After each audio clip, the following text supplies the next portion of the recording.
This will be our first Dawson video to look at some of the code. I'm going to look at the basics in chapters 1 through 3, and I will look at some of the sample programs and probably run a little bit of the code, but not much in these first 3 chapters. The first programs are a review of arithmetic operators, and then they use the pound include IO stream, but because they did not have using namespace standard here, you'll see they have to use std : count. The next code shows how using namespace standard allows you to just use count and endl.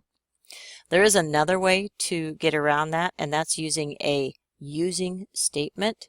This using statement, std : count, then you can just use count here, and you can use endl in your programs if you like.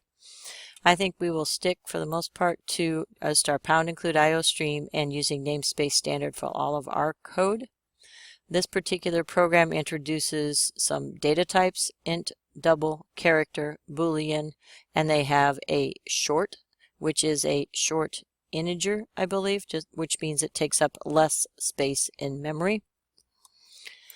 We also have a game stats program that uses an incrementer. It uses a shortcut code for adding 100 to a variable. So for example, score plus equals 100 is the same as score is assigned score plus 100. So it shows you both styles in the code here. Game stats 3 is a program that we will execute and run in just a minute, and that's because it uses an enumerated data type. And that is something that some of you might use in your semester project, so we want to come back and take a look at these enums. Lost Fortune is the last one here, which is just a typical input-output count sin program, and you can look at it as an example if you would like. We're going to go back and take a look at this code on the Enum, and we're going to run it in Visual Studio. Some of the code that I will point out here, good programming practices, is to declare values such as this constant. You use all capitals when you declare a constant, and what's nice about that is if you declare it as a constant, it doesn't change throughout the entire program. And also if you declare variables like that, if you do need to go back and edit, and I change this to a different value, every place alien points is used in the entire code will be changed automatically. That's a nice and appropriate use of a constant. The enumerated data types we want to take a look at here.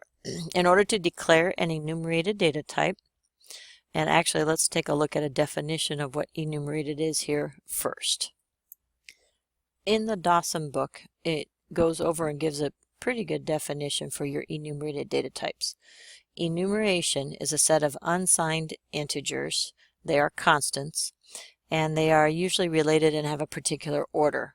So the one that we're using in the book, novice, easy, normal, hard, unbeatable, starts actually with novice being assigned 0, easy 1, normal 2, hard 3, and unbeatable 4. So in order to, and that way you can actually process them, or they have a value and you can use them in a switch case statement, which we'll see down the road here.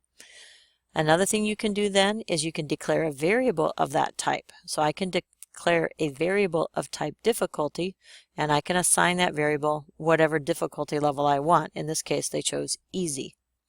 Another thing that you can do with enumerateds, if we go back and look at the code, is that rather than having it start at 0, you can give it an initial cost. So right here, fighter cost is set to 25. Bomber cost, which does not have a value, actually is assigned the next value up, so it increments by 1 unless we tell it otherwise. So that has a value of 26, and cruiser cost is assigned 50. Then I can use those variable names just like values, and I can also assign them. So ship cost is assigned to my ship cost, bomber cost, and then down here we're going to take the difference between the two, and when we execute that code, it says to upgrade my ship to a cruiser will cost 24 resource points.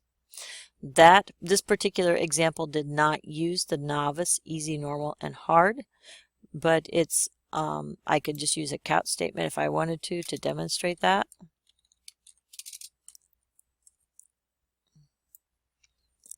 I just added a count statement that says my level of expertise is, and I typed in my difficulty, and if we execute that code, we should see on the screen, it will say my level of expertise is 1. So it treats it as an integer. It's an unsigned integer.